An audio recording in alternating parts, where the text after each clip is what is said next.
welcome to All Things Conversational. How I'm you doing? Steve, I'm Greg. and we're going to try to avoid any more technical difficulties because we have had nothing but problems in the last little while. Yeah, So so by hopefully the we time make you it through guys are this. watching all of this, Steve and I will have potentially lost Seven segments. 7 segments, you think? Seven. 2 episodes, 3 segments each, plus the one we just tried. Yeah. So, So here's to moving forward, keeping the positive outlook yeah. and chugging along. So Yeah. Steve and I were doing a bit of a catch-up session. We haven't We chatted with talked a each lot other. about my insurance. Yeah, we talked a lot about your insurance. So it's actually whatever. Yeah. It doesn't matter that it was very interesting. Yeah. Um, It's just never going to see the light of day because I'm not going to tell the story again. Yeah, but here's the spark notes from it. Review your insurance Big time. regularly. Yep. And make sure you've got a trusted professional. How many times do you think people get their renewal? It's like when they get their commitment or their agreement of purchase and sale, and they just fire it in the drawer and don't even think about it. So oddly enough, I had my insurance renewal the other week. I guess this was probably a month ago now. I got the email. He's like, here's how the premiums have changed. They're going to be this and this per month, this much per year. And I was like, hey, can you double check your math? Those numbers don't add up. Oh, come on. So I'm actually, now that we're talking, I already sent him an email, be like, can you check them? And I haven't heard back, but You listen. I think trusted professional is probably the most important thing out of all of that. right. But is there somebody you can pick up the phone and actually get to regularly? That's the kicker. That's the key. That's kind of what this all was rooted in. Is Steve's insurance company had gone to a call center model, and it has been a pain to deal with. And we very briefly touched on. I had a client scenario that a large credit union was not maybe giving the customer care that they should have. Yeah. And it just sucks because. Well, and the thing is, and you know, like we try all the time as professionals to be on top of everything, and when we don't work. You and I don't work under a call center mentality, right? No. You call, you get us, right? And I think one of the things that gets lost in all of this with these companies, and they start to do these big changes, and oh, it's great, we're going to centralize everything. You know, It what works on paper. It works on paper, and then the customer does not feel like the customer anymore. No. They don't feel valued. They don't have their issues understood. Mm-hmm. And when problems arise, they're usually significant. It's not something small. Mine is to the tune of thousands of dollars is the mistake. Yeah. This is where, with insurance, you know, it's great to have the big insurance company, but to have that broker who is that person you can pick up the phone and call and say, hey, what's going on here? Who knows you, knows your, knows you and your situation, your scenario, your needs, your wants. I think it was State Farm back in the day used to, really, really promote their knowledge of you as the client. They would get to know you, your family. That is part of everything that's being missed. And it actually goes, there's a lot of disruption in the real estate world right now with AI and, mergers and acquisitions and, the Remax and Real broker thing and all of that stuff. And everybody's talking about like AI is going to replace and they're going to do this and do that. That kind of mentality is what leads to the kind of breakdown that we're talking about. So there's it's funny still you say that relationship portion of the this. relationship and the personal connection is so important. So I met with, in my world, it's called a BDM, a business development manager, but it's just like a representative on behalf of a lender. They're our point of contact where we can kind of say, hey, how are things looking? Is this file going to fit with you? Yada, yada, yada. So I met with her yesterday. Somebody new. She was like, I just want to hear about you. I want to hear about your whole setup, where your book of business kind of sits. And we chatted for a good half an hour, 40 minutes. And at the end of it, I was like, well, holy Hannah, this was very productive. Yeah. And she was like, yeah, I started doing this a couple of years ago, as opposed to doing large brokerage meetings. She goes, this, first of all, gets me knowing you a little bit better, which means, you can pick up the phone a little more easy. We can just chat. Icebreaker kind of thing. But she goes, everybody's mortgage business is so individual in how it's broken up, made up of client wise. She goes, Right. I might talk about in this big brokerage meeting about 3 programs that we have that you don't care about. Yeah. And your eyes are going to glaze over and your ears are going to plug up. You're not going to hear anything else I say that's of value to you Yeah. in the second half of the presentation. So we dove in and she goes like, okay, so hearing all this, it sounds like this would be for you and this one for you and this one for you. And I was like, I left the meeting going, that was very different. Yeah. That was a very one-on-one connection. I got to see the whites of her eyes. We chatted very personally and the first little bit. And I was like, this is why that whole AI thing will not disappear. Yeah. Or will not make us disappear. Yep. Because you want that personal connection. You want to Yeah. be able to I think sometimes it comes down to you want to be able to vent. Yeah. You want somebody to hear the BS and you want somebody to agree with you. Um, that client scenario that I was kind of Yeah. she just messaged me and goes, "Thanks for being there to listen and reassuring me that I'm not crazy and that this isn't normal." Yeah. Yeah, that's what Well, I'm it's here no for. different. It's no different than the issue that I had with the bank that I was telling you about, right? That Gong show. It's been a, That it's one didn't make it to the air, but Steve's had a week yeah. and a half. So yeah, really. So like when you get that person on the phone and you're like, listen, I know that this is company policy stuff, Yeah. but you need to hear me, right? And I think sometimes that hearing me part is the part that gets missed way, way, way too often. So, like that, a realtor once said to me, will always be a belly to belly business. And I've always taken that to heart because I hate the, texting this.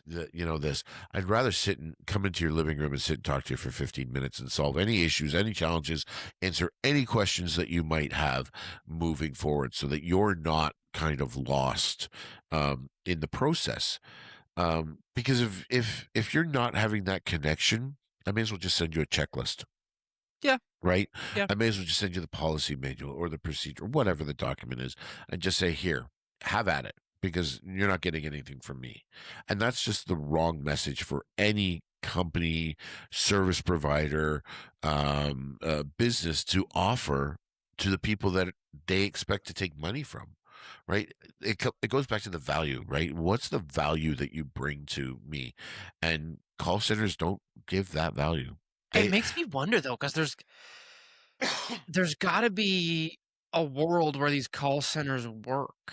Like, people wouldn't be implementing them so often if they didn't work in some capacity. Do you think it's that, or do you think it's they just go on the mentality that it's going to save us $1 million a month in payroll, and if we lose $50,000 in business, that's a cost of doing business, right?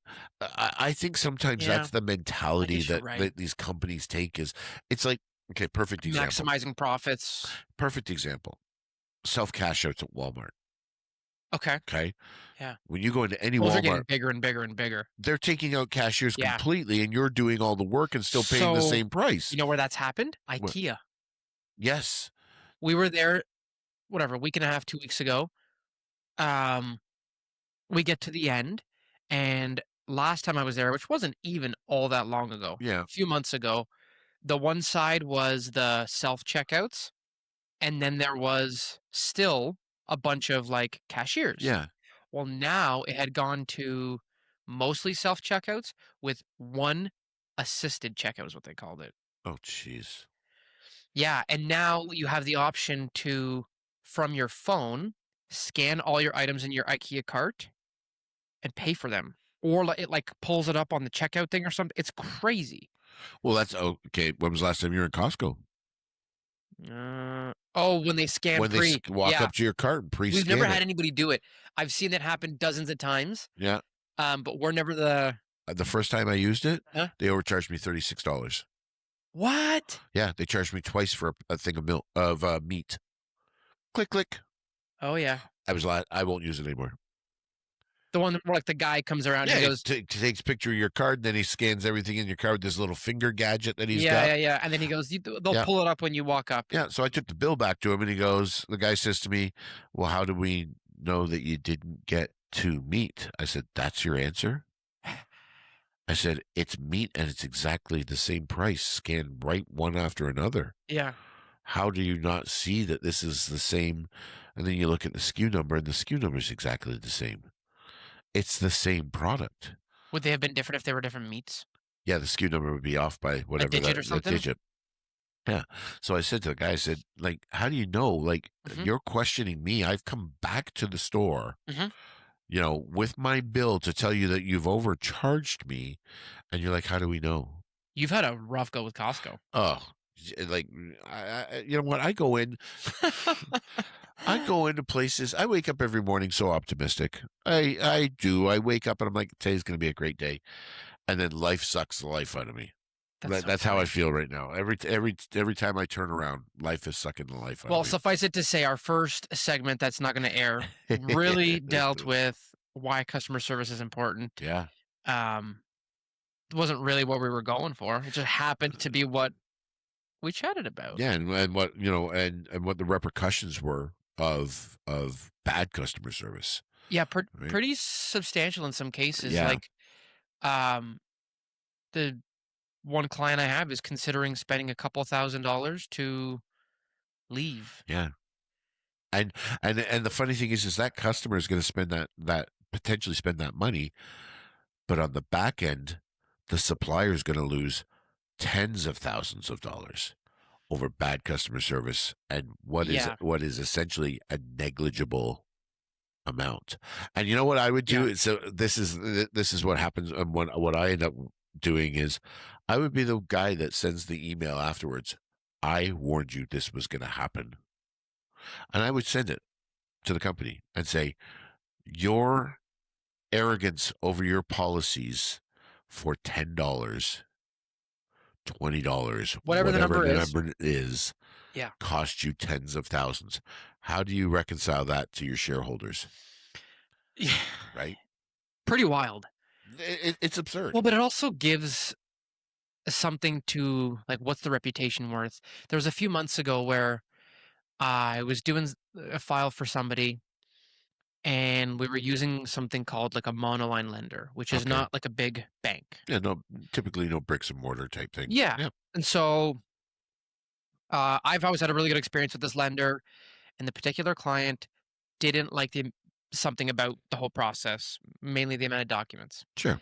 um, Which we hear all the time. which we hear all the time. It's not here nor there. But she goes, "Have you looked up this lender's Google reviews?" And I was like, "Oh no, I haven't." So I jumped on there to take a look. I don't remember off the top of my head what the stars was on Google, but I want to say it was like 4.2, Okay. which is like pretty good. Decent. That's Yeah. pretty darn good. Sure. And and then I was like I don't really see the issue. There was a couple of complaints here or there, Never going to satisfy everyone. but then I said, "Well, what do some of these big banks have for Google reviews?" Yeah. Dude, Bad. I think maybe the highest I saw was a 2.1. Listen, here, this, Some had like a 1.6.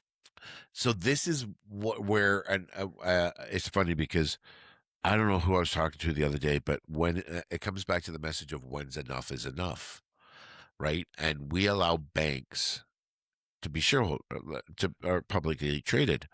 So it's all about the dollar. It's not about the client. It's about what you can get out paid out in a dividend every year. Banks are federally regulated. At what point does the government have to say you're making enough money on the backs of the Canadian citizens and in your fees, and we're going to have to fix this? They did it with NSF charges. Did you hear the recent change that? No, but it's funny you say that because when I was talking to that one client about it, um, and this is all kind of relating. There's a small interest charge that's being disputed. Anyways, I was like, if this was an NSF fee and you didn't have enough money, Yeah, they would have charged you an NSF fee. I go, in this case, they didn't pull the money. Can you charge them some sort of right. a delayed Yeah, fee? so this is what has always bugged me about it, and I know people that have had to explain this.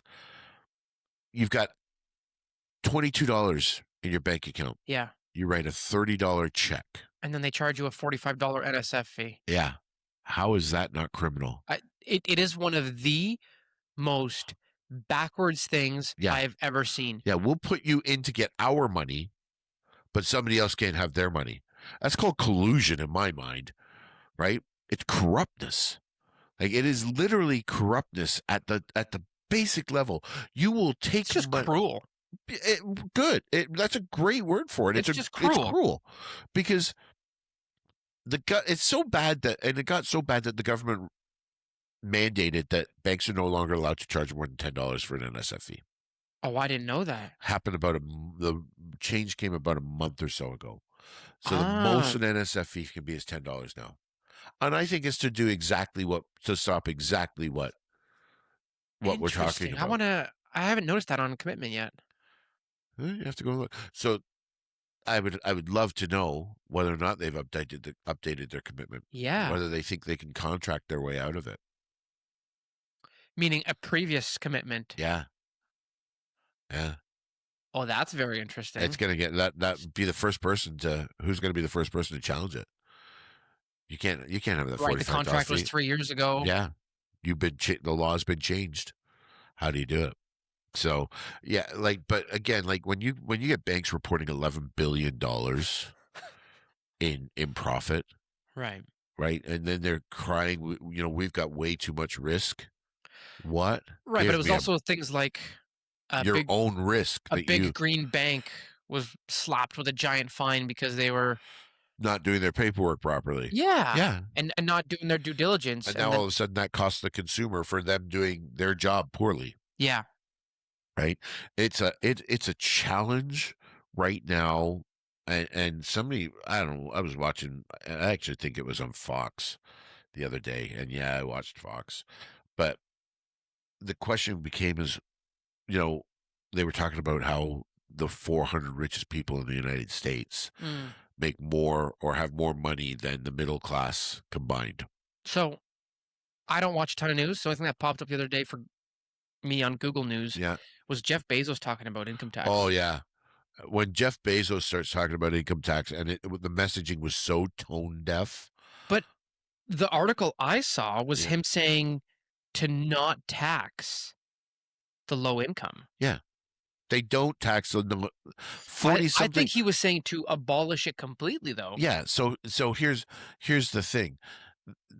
You're right. He said that basically that up to $45,000. The United Canada and the United States, you don't pay 45% of the people in the United States, for example, don't pay federal income tax. They don't make enough money. It's only state for them then? Yeah. And in some states they don't So pay it. he was saying to just remove Up the I think he said up to $45,000 you shouldn't pay income tax. federal and state. I don't know whether or not you can do the state because the state that's a good chunk of their budget, right? That's where their money comes from. But the tone deafness of that conversation that he had, I didn't listen to it. you should listen It to was the it. headline though I saw, I was like, Yeah, "Really?" you should listen to it. He sounds like an idiot. What was the He basically comes out and says, "I pay my fair share." oh, Yeah, you pay your fair share, but you don't talk about the actual rate of what you pay.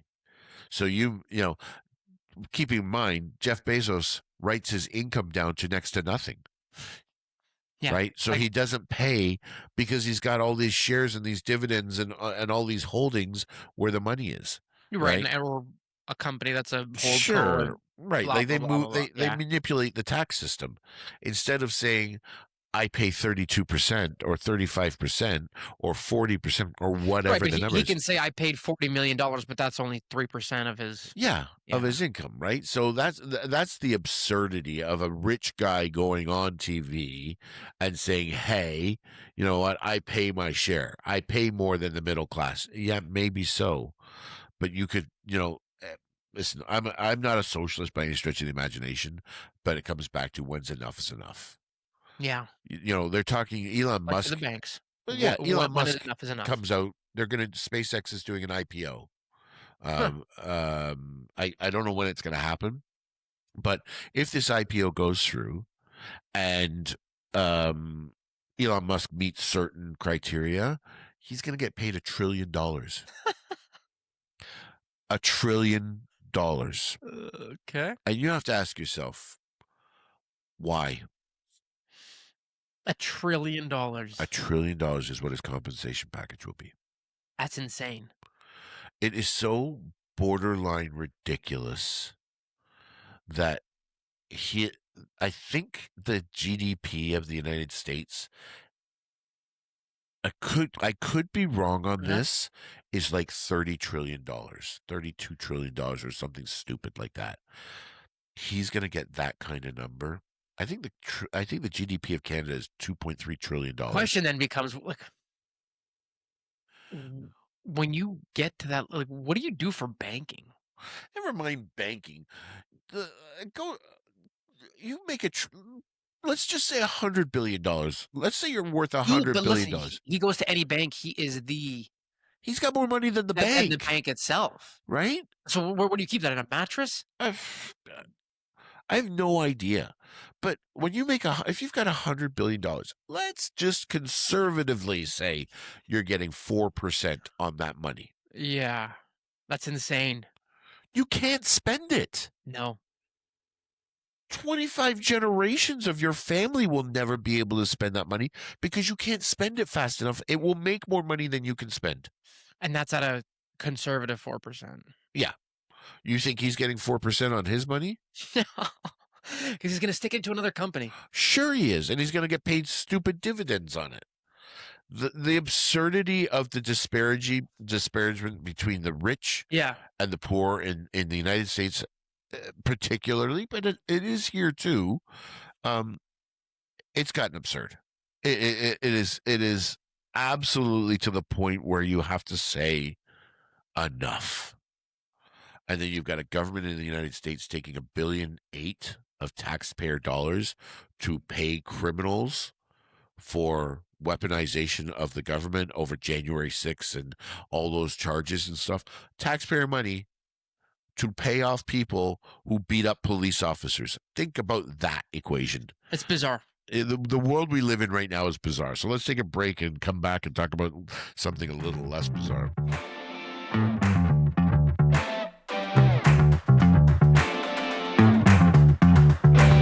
Wake up to the world you've been missing. Time to jump out of bed in the morning. No day, no life, now we're living. Can you feel it in the air that you're breathing? And we back. We back. Yeah, so we had And a little bit of a hodgepodge. a little bit of a hodgepodge, but so far so good. We Yeah. seem to be back on track. Yeah, we've had some technical difficulties the last little while, and it really takes the wind out of the sails. Yeah. Yeah, it does. I don't know if our listeners are ever gonna notice that we had those technical Yeah, we difficulties. keep telling them about it, so we're gonna make them notice. Huh. In the back end, I will tell you, like I think you and I talked about this before. What seems so easy Mhm. sometimes can become so challenging, and sometimes it's not always us, right? Like our platform that we use to record this did a major update. Yeah. And it has had a few challenges along the way with how it operates for them. So, like we'll get there. Like, Yeah. I think we're back at episode. This is our 40th episode that'll make air. So, on that note, though, remember I had to go to that wedding the other week? Yeah, yeah. How was it?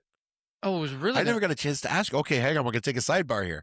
How did Oh, I haven't seen you since no? then. So how was officiating? It was good. Okay, Everything actually went just about perfect, okay, just about.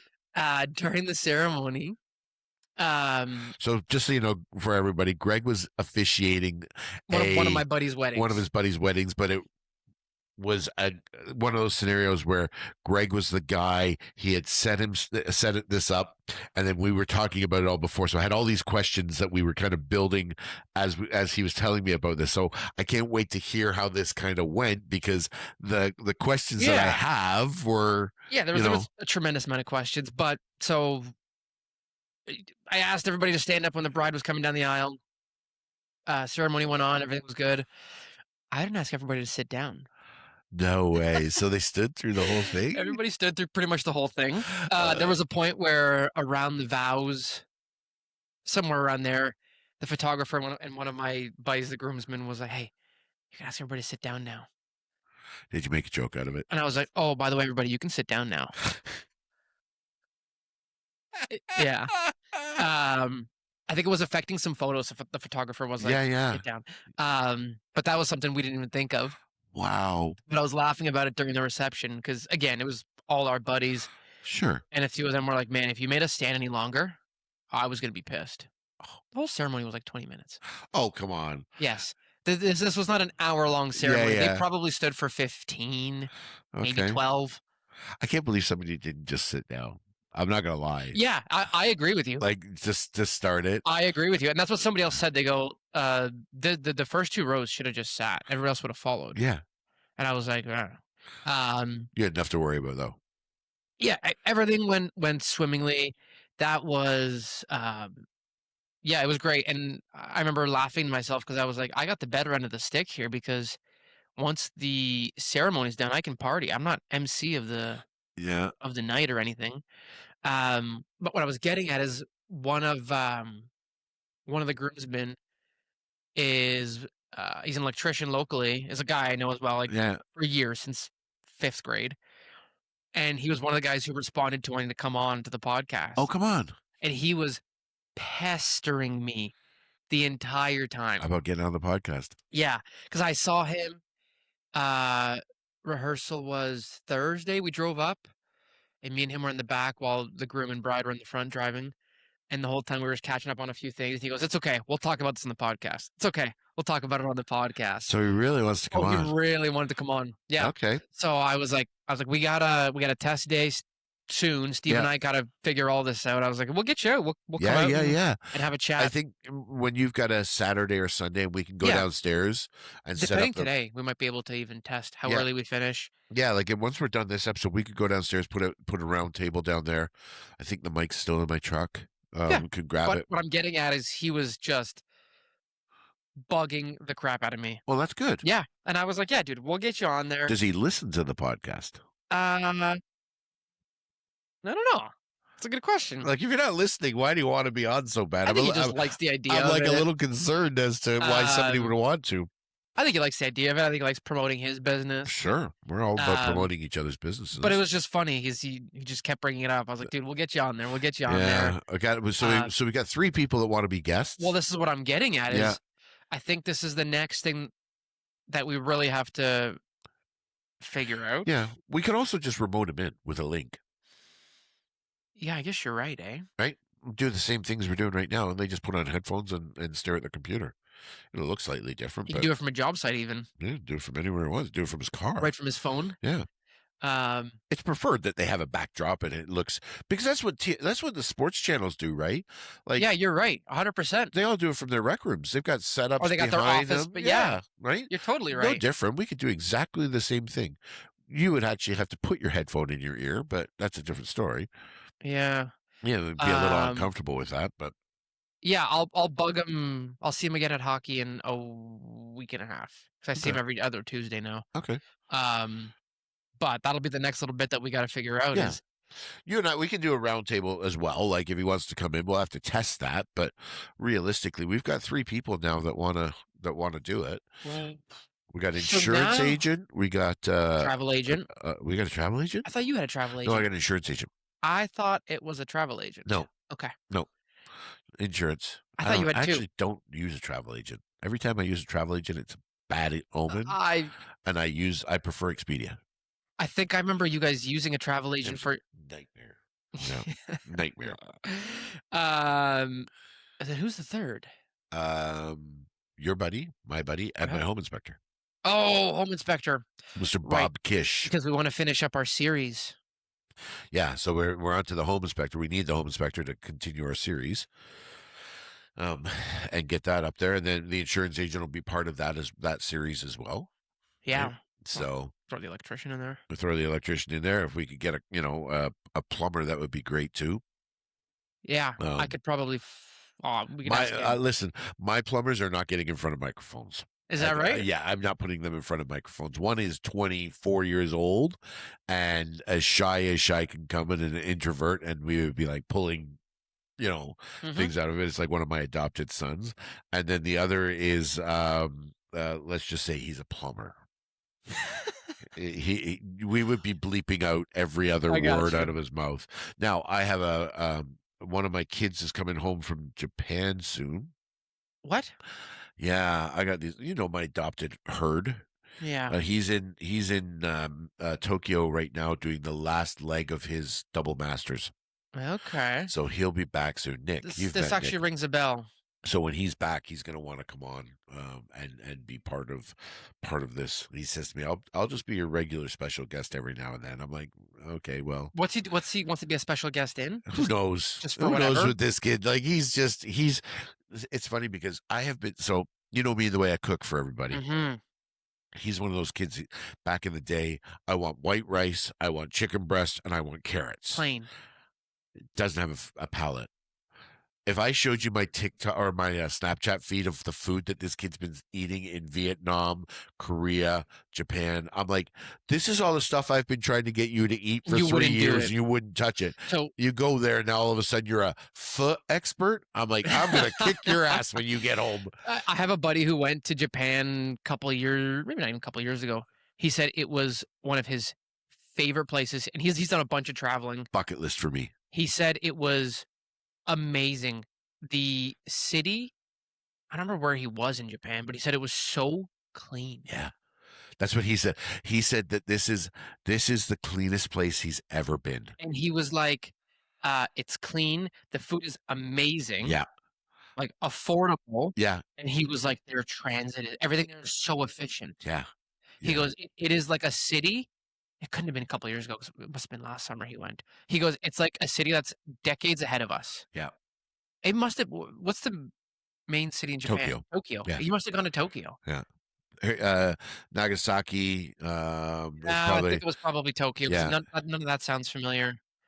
But yeah, like so he goes there. He's got this little studio Mhm. kind of bachelor pad type thing at university, and he's gonna have a double master's in business management and business something. Probably international business. International business, probably, because he's been to Hungary, Poland to do all of this. For the last 2 years, he would go for 4 months, come home. Speaking go of for 4 Poland, the other months. thing I was seeing about Poland, which ties to what we were just talking about, was income tax. Oh yeah, They're removing income tax on families with X amount of kids. really? Yeah, apparently That's that new progressive prime minister that just it kicked out. Oh, I think he's been in there for a little bit. Maybe I'm thinking of Hungary. I could be getting Possibly. could be getting him wrong. I know one of the Eastern blocks just got a new progressive. They went from a hardline right winger No, to a I think progressive. Poland's been this way for a okay. good little All bit. right. It sounds like they're becoming a tech hub, Oh, really? and they've turned their whole economy around. Huh. Yeah, but Uh, it's funny because we were just talking about income Yeah, tax. yeah, yeah. So he's going to want to come on here. So we actually have a number of, and I will tell you right now, Jordan is kicking at the can to get on this thing. Is she really? Yeah, yeah. She's like, when are you gonna let me on? When are you gonna let me on? When are you gonna let me Does on? she want to do a one-on-one with you, or does she want to come in? I for- don't want to do a one-on-one with her. It'll end up in me getting mad at her. So we need an intermediary there to bring her down. That's my specialty. Yeah. You're the calm and collective one. Yes, I can know. say, here's what he means to say. Here's Yeah. why you should be taking this. Yes. So I think what I want to do with So- her though is chronicle her journey. Yeah, I think that would be really fun. I think it'd be more fun to have people come in. I do too. I think the round table idea downstairs is a great idea. Yeah. We can't do it up here. There's just not enough room in In our lighting and in our studio and all that stuff. But yeah. we're gonna have to figure out the lighting. We might have to put them on individual light pods or stands around the thing, but we'll figure it out. We're gonna do a microphone in the middle. I don't know if we need to, if we, No, I think one of those central ones is going to be cool. yeah. Um, I think it's gonna be fun because I think once we start to get the conversations going, I think it'll be. well, it got me amped up because the way he was bugging me, I was like, man, all right, Yeah. well, we'll get this going. Yeah. Like, But then, so I think one of the things we gotta put some rules in place. You gotta share the content. You can't just come on. You gotta subscribe. Yeah, You gotta yeah. subscribe. You gotta want to be part of it. And if you're great, you can come back. We can do this. and if we don't have you back, it and means if you don't great. if you don't want to come back, we get it. We may, like you never know. But I do think that one of the things that we're getting to the point now where is you and I are so comfortable. The third person that's going to come in is going to be they're going to have to get comfortable real quick, right? Because you and I can banter about anything, Yeah, pretty much we any didn't even come subject. in here with an idea No, today. yeah, sometimes we come in with an idea, sometimes we don't, and sometimes you can tell we didn't come Maybe in that's why with our an viewers idea. are so low. Yeah, right. Mm. But again, so we'll start to do that. But I do think after we do this today, maybe we should go downstairs and take a look at that. Mhm. So that being said, one of the things that we kind of go through is this: everything's a learning curve for us. And what I kind of think about when I think about our podcast is, I think about where we started Mhm. and where we are now. Mhm. And I think about our professional careers and where we started Mhm. to where we are now. Now, I'm light years ahead of you just because of time, but we started with zero knowledge. Yeah. Zero. We had no idea what we were doing here. Like a mortgage agent coming out of school or a realtor coming out of school, you have no idea. I remember hearing somebody equate it to like when you got your driver's license. They're like, you read the book, Yeah. so you passed your driver's test, like written exam. They're like, but you still don't know how to drive a car. No. And you're just, and then, but even then, like you go through all, like the girls, or Claudia and Aiden just did their in-car stuff. Well, they got 10 hours in a car, 2 hour sessions. That's great. Yeah. And I'm fortunate. I know our driving instructor. He's a client of mine. So, I've known him for years, so I can message him and say, are these kids ready to be doing this? Give me your So, honest yeah, opinion. tell me, do I need to pay for extra lessons? And, but then they go for this one road test that's 8 minutes long. And it's supposed to be And it's supposed to be the determining factor. And then all of a sudden they're out on the road on their own. yeah. And people say to me, do you follow your kids? Do you know? I'm like, you're damn right I follow. I know where my kids are in the cars all the time, because I know it's not you that's the problem 99% of the time. Somebody It's the other person. But back to what the analogy I was making is, when we're doing this, we've been talking about growing business and doing all those things. This has kind of been this journey to 40 episodes of recording this has been just like starting a new business. Yeah. Really, we had no idea. So when we bring in Jordan to chronicle her in September, starting her Mhm. real estate courses, it's going to be like watching us grow up with the podcast, because she's going to have no idea what she's doing. She's going to have no clue. And she's going to be walking into this environment where, when she comes out of it with her real estate license, she's got nothing but, things to learn. So I think the fun part is gonna be the like I almost want to find a way to standardize some questions for some of the guests. oh, I'd love to do that. But with her, I want it to be a little different. I almost want it to be like a set of questions you can ask her at certain milestones, Ooh. but they're the same questions. Yeah, yeah, yeah. And like, so here's the set of questions related to business, real estate, and something. Marketing. Sure.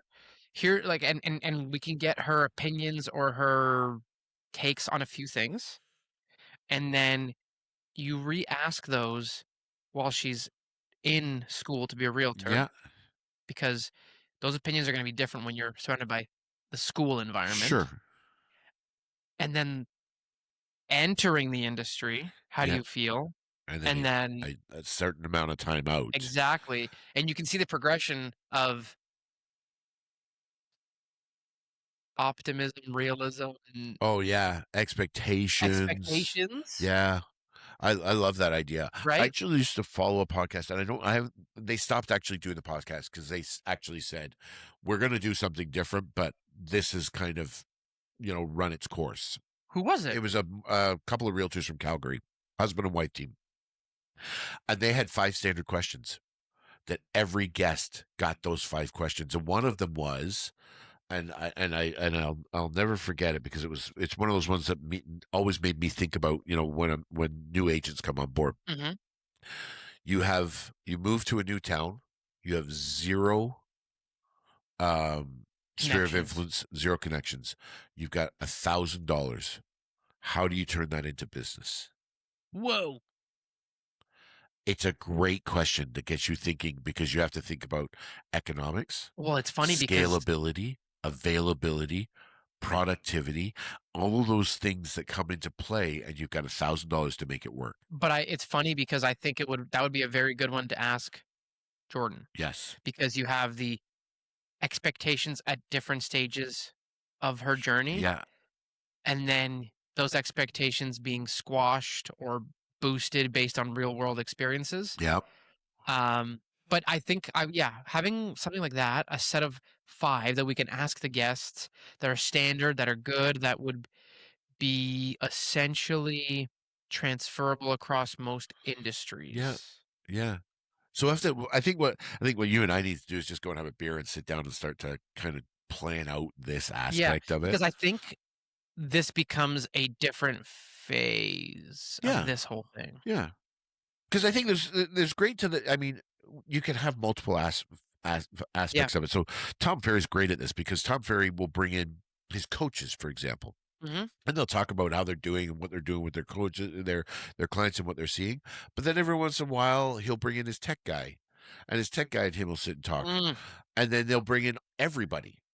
And it'll be like a group conversation, similar concept, right? Like there's going to be times where it's just you and me sitting here doing what we do, right? And what comes up and talk about that stuff and what you see. Like we haven't even broached on what's going on in the real estate market in a couple of weeks because it's so all over the place that Well, we're nobody also gonna be pretty far out in out. terms of Yes, timing. yes. So once we get caught up with everything and all of that, um, we'll get that sorted out. My client is calling me. Just give me a second to just quiet her down. But I think that one of the things that we're going to get to is it's going to the conversations are going to be more about other people. Yeah. And I think that's going to be fun because now we'll get to pick their brains on what We have to their get a food truck. experiences. Oh, we got the food truck, man. I think we just need to buy a food truck. I think we need to find a chef, put a food truck out there, right? Uh-huh. Like that's one of those things that you don't see a ton of anymore. Right now, during COVID, there was a lot of. Well, I feel like a lot of them that were successful enough went brick and mortar. Yes, yeah, yeah, and I think that brick and mortar becomes, that's a whole different animal. But It I is. love the idea of a food. I still, to me, Yeah, I remember seeing a bunch when we went to the farmers market last summer in St. Catharines. They had a oh few yeah, lined up there. Yeah, they yeah. came whatever mid-morning. But really, once you put the thing I love about a food truck is the initial investment is not that huge for a business, right? Like, Yeah. $60,000-$70,000 to start a food business, Yeah, which right? in the grand scheme of things is not And it doesn't that have to bad. be full time, Yeah. right? I know a lot of guys that go do what you said, like the food trucks. They just go and sometimes they do a festival for a weekend or Mhm. they'll go to a trade show or whatever the case may be. There's an ice cream one. I love this one. What? There's an ice cream one. The Chippewa in Niagara Falls, there's an ice cream store on the corner in right in the village. Right Okay. there. Okay. They own a food truck, ice cream truck that they take to events. You can Oh, I thought you were talking about an ice cream festival. no, they actually so you can hire them and they'll just show up with their ice cream and they'll do So, all that sorts of stuff. off topic, but Yeah. the ice cream truck that has Ice- been coming to our neighborhood, Oh yeah. this guy's been coming twice a week, Oh every week, wow. and he is cleaning up, Oh, I bet he is. like relatively affordable. Oh yeah. Yeah, Do you remember the old ice cream bikes? the Dickie D. The Dickie D. Yeah, me and my wife were just talking about it, but yeah, it had me thinking. I was like, "Holy Hannah, this guy's gonna clean up this summer." It's like $4 for a cone, which isn't. That's not. That's what I'm saying. Soft ice cream, probably. So we used to when I was in Toronto. When I lived in Toronto, we had a restaurant that I was managing with a buddy of mine for his dad. I was 22. Like we were in the beaches, right? Have you ever been to the beaches? Uh-huh. Okay, so right in the beaches, the jazz festival's going on. Nice. So I said to him, I said, I'm gonna propose something to you that I think will make you a mountain of money, but it's gonna take a little bit of money up front. I said, I want you to buy a soft ice cream machine. And he's like, what do you mean? I'm like, I want you to buy this specific soft. And what it was is it was a soft ice cream, but it had a swirl of like a syrup Oh, I know what that you're went talking about. through I've it. seen those. It's like a ribbon of something. Yeah, there was multiple different flavors, and you could change the flavor, whatever the case may be. I know exactly what you're So talking the about. jazz festival was every summer in the beaches, and we were literally at the entrance to Kew Gardens, which is Okay. where the jazz festival was. I had somebody standing there 16 hours a day for 4 days, charging $3 a cone back in the day. We paid the rent for a year. What? On ice cream? I could not get the machine to make ice cream fast enough. I literally had refrigerators of the milk syrup Yeah. that we normally would have had food in, Mhm. and all it was milk top to bottom. Because you guys were just flying through. Flying through them. We would actually shut the machine down for 20 minutes, like the line, and Let it cool let it cool down. down so that we could make that bag. Oh yeah, we ended up turning the fridge down a little bit further so that the milk was that much colder, so that when it went into the machine, it would cool down that much Faster. faster. But we made a fortune on it, an absolute fortune. I'll never forget it. And he looked at me when we were done and said, "I don't know how to thank you." I said, "This was just a, this is pre-internet, Mhm. like craze and all. This is 92, 93." And I had just seen it flipping through a magazine. I'm like, "You got to buy this." I think at the time it was $3,500. That's a lot. 30 years ago, it That's a was a lot lot of of money, money. and he made that tenfold. The Jeez. amount of money Just he made slinging from that cones. machine all summer long, and I mean the amount of money we made just on the jazz festival, Right. because there's hundreds of thousands of people that walk Queen Street at that time. Oh yeah, building's still there to this day. That's insane. Yeah, so it's not a new concept, but like that kind of fun. I always, I don't know what it is. I've I got think you're this gonna thing. own a food truck one day. At some point, it's the thing for me. And I got, my buddy owns Johnny Rocco's. Mhm. They've got a pizza truck that they Oh literally yeah, have. no. Johnny. I know, but the truck's called something Oh, different, is isn't it? it? I don't think know. so. The other thing I've seen a lot of lately, breweries and distilleries Mhm. putting kegs inside a thing and having taps on the outside. Steam Whistle's got a truck that they've got 6 tap heads on the outside of this vintage Chevy truck. They pull up, they put Oh. a bar out front, and you just pour right out of the truck. It's pretty cool. That is There's cool. so much that you can do if you want to get creative. And that goes back to our businesses. I mean, this started out of, a different aspect, but this is a creative outlet for Oh, you and yeah. I, right? Like this is Well, the opportunity this to morning when we came in, it was what's been happening. Here's a little bit of yeah. doom and gloom and blah blah blah. And then we said, let's just switch gears. Let's go have some fun. Let's Y- go do this. Yeah, so I mean, this is one of those things that like now that we're going to take it to the next step, we're going to have real fun with it. So let's take a break there, and we'll come back in a few more minutes to wrap things up.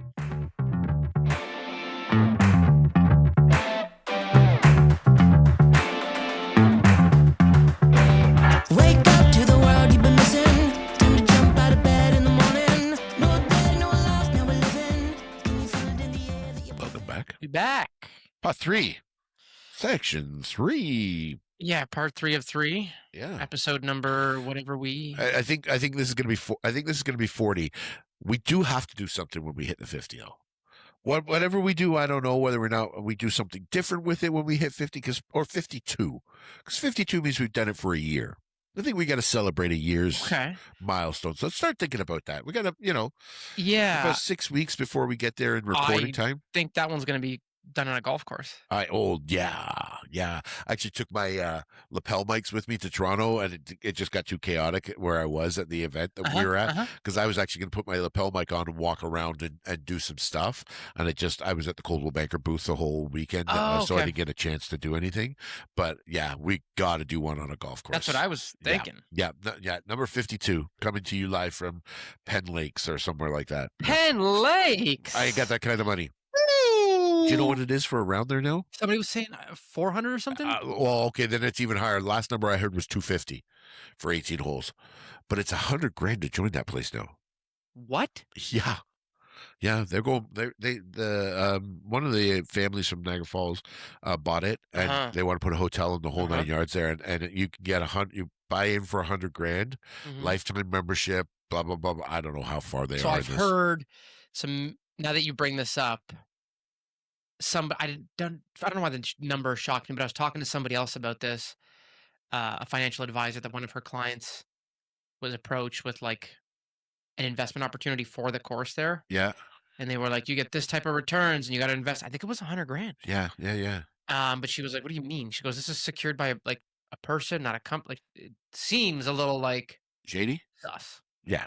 I don't know if it's shady. I think it's a great concept that I just don't know whether Niagara can support it. My brother-in-law, his neighbors are in the family that bought it, Oh, okay. and they said it was his uncle or something that pulled the trigger on it Yeah. and increased the fees because he wanted to be able to golf whenever and wanted less people there. Wow.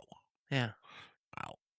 Listen, if I could go to St. Catharines and join for 10 grand. There's somebody was telling me about a really nice one in Cherry Hill, Cherry Hill. that's right around the corner from me Yeah, at the so house. So that's more expensive to join, but that's St. Catharines Golf and Country Club's sister course. the way this guy was talking about it, he said it's one of the nicest places, the nicest clubs in Niagara. I've never played it. Okay. Mark says it's incredible. Down the hall, he said it's amazing, but he said it's no better than the parks. The So, parks, like yeah, Whirlpool and Legends. Oh, no way. Quality, of course, he says is almost exactly the same. But the Ah. treatment and everything else you get, and the course, and it's Yep. not jammed, and you're not not playing I've with never people. played Whirlpool. I love Whirlpool. It's so long. It's so hard. It's long? It's long. Come on. It's long. Yeah, it's really long. Yeah, I didn't know that. I would play Legends over, and I love the layout of Whirlpool Uh-huh. because it's up, down, all Uh-huh. all the place. It's got nice views and all that stuff. But I will tell you, it is long, and I'm not a long hitter. Yeah. Like I'm hitting sometimes. 260? No, I'm a 240 drive. Like I'm not a long driver.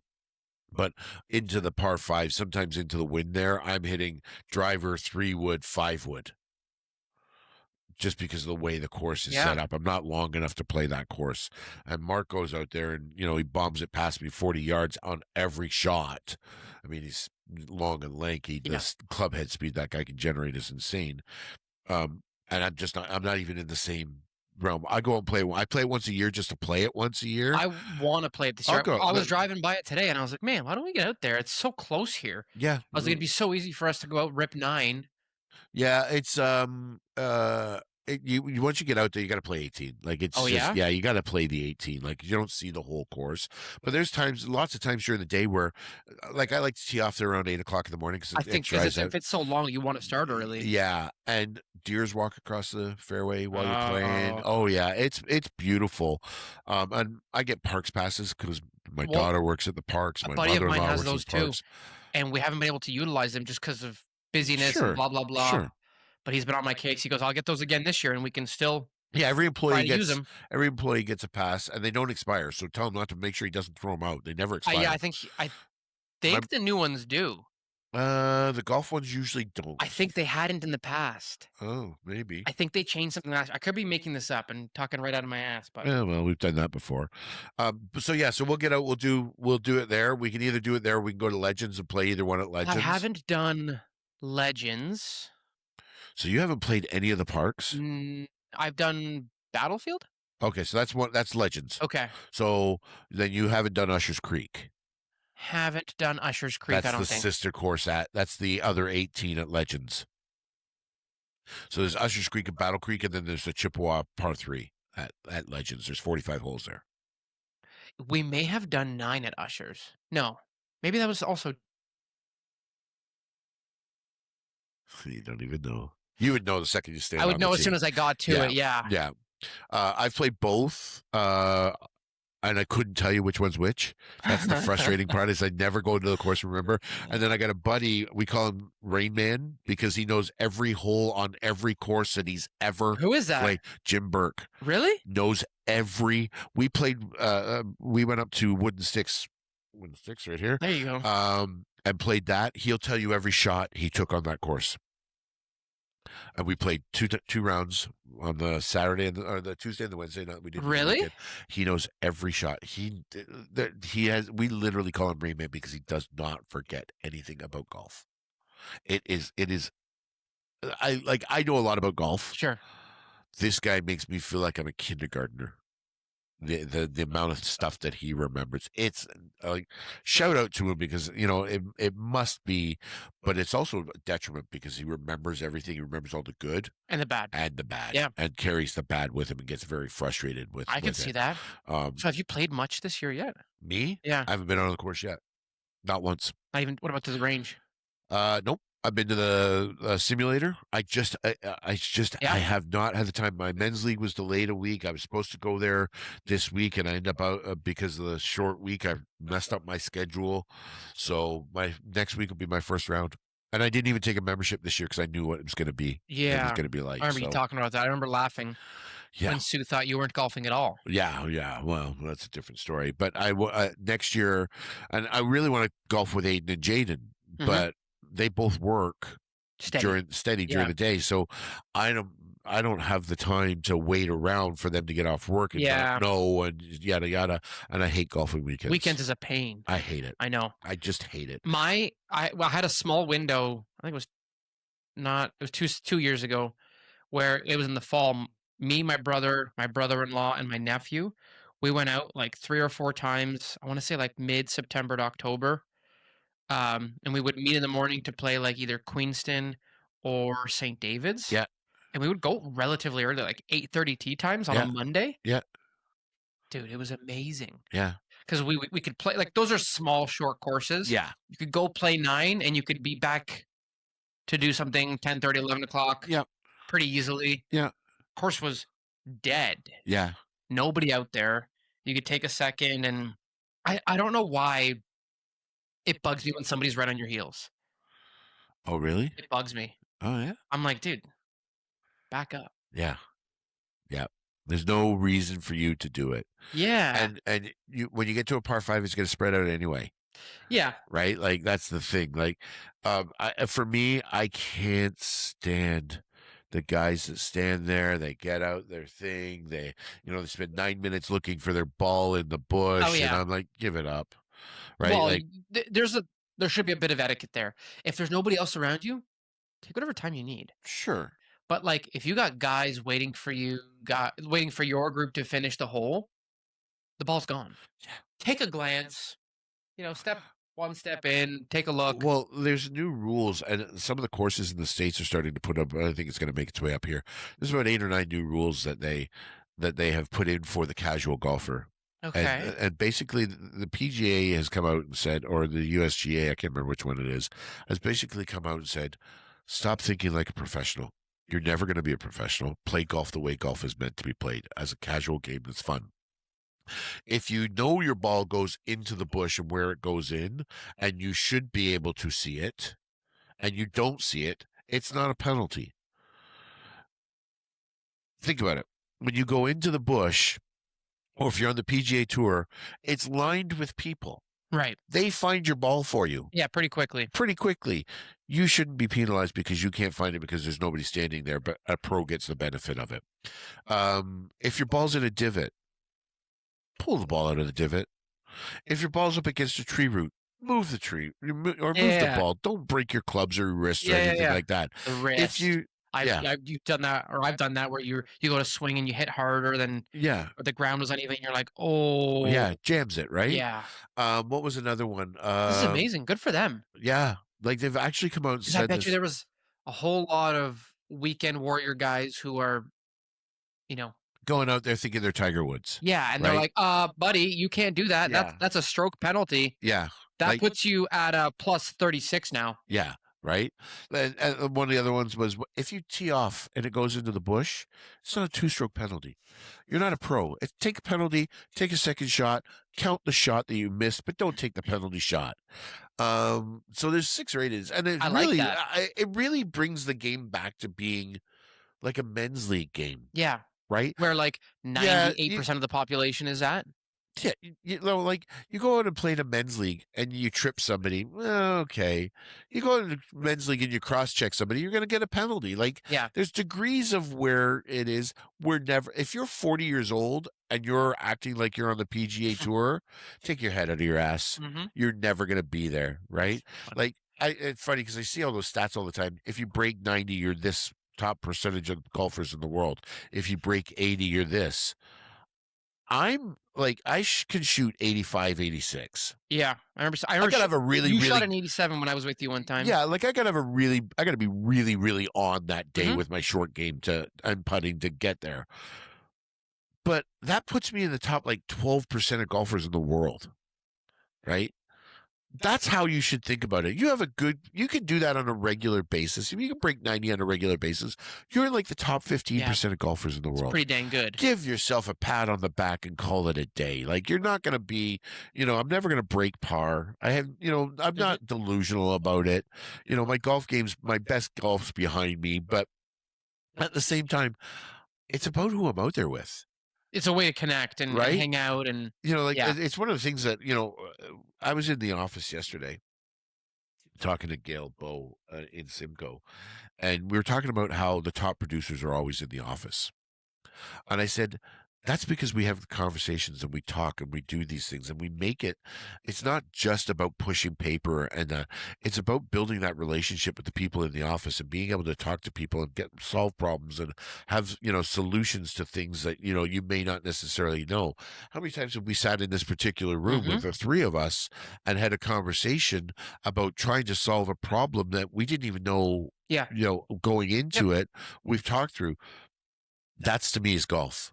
Golf, when you go out with the guys, you have a couple of drinks, you relax, you don't. Oh, what are you hitting here? Oh, you can't hit that. There's no way. That's going to roll down. It's this, it's the that. trash talk, all the fun that goes with it. But yet, then you play with the same guys regularly enough. Like Jane and I hit the ball exactly the same length. If he pulls out a 7, I know I've got a 7 in my hand. Like, we're that close in our distances, and Jim's always a club ahead of us.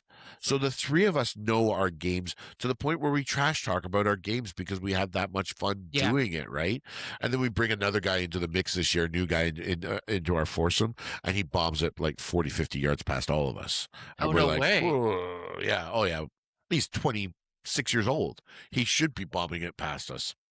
So, but that's the thing about, the things that we do in our personal lives and how they can, you can carry that over to your business, right? Like, you don't have to be perfect, right? You're never going to be perfect. So if you think you're perfect, I assure you reassess your situation, but go out and have some fun with what you do. I think the as fun well. is the key point there. Like, find a way to make everything fun. Yeah. Because you can. You 100% can. And know your client, know the room that you're in, know how you can treat people and have some fun with it. Right? That's the relationship. We started our first segment before we went off on our tangents and had our technical difficulties, but we were talking about how people and I just completely, my train of thought just went. Customer service, yes. Right? It's not fun. When you have to, you're the person that's got to pick up the phone, and it's challenging. It's not fun. So how do you make it fun? How do you make your job fun so that you want to come back and do it? And because to the customer service aspect, I think about, hey, when somebody calls in and they've got a problem, doesn't it feel better when you can solve it? Or like turn their day around because they're upset about that. You'd be like, hey, let me fix this for you. Well, that was what the lady did for my insurance company, right? She took the time with me, went through everything, figured it out. Yep. Yet I get the phone call from the bank about my other issue, and they were nothing but negative. And I thought, I just want to pull everything I've got out of that bank because of the customer service that I've gotten, right? So the tale of two stories. Yeah. Would I move everything over back to that insurance company from my other one? I might. Yeah, potentially. Because of that customer service that I got. One person may have saved the entire book of business. The entirety of that business. So we've gone around in circles a lot today, but I think the key message that, I think should come out of this today is that, when you're doing business, there's a time and a place for everything, but the messaging and the vibe that you give off to a consumer, to a client, to a potential consumer or client has to be that A, you know what you're doing, and B, you can enjoy yourself. You're enjoying yourself while you're doing it, because if you're not and you're miserable all the time, it's gonna that energy comes from you to me. Yeah, to me, the two takeaways are the one: find a way to make it fun, regardless of what you're doing. Yeah, because you can. Like we're gonna shoot an episode on the course because we can. Yeah, absolutely. And the second one is customer service and good client care. Yeah, I think are going to be the thing that shines in the next little bit. There's a differentiator, right? Differentiator is a good way to say it. Yeah. Like that's the thing. Like if you can just offer great customer service and have some fun, you'll be successful. And I think that's where we should leave it for today, because Yeah. we are way over an hour, Yeah. believe it or not. So let's leave it there. Till next time. Till next time, and we'll touch base soon. Bye. Bye.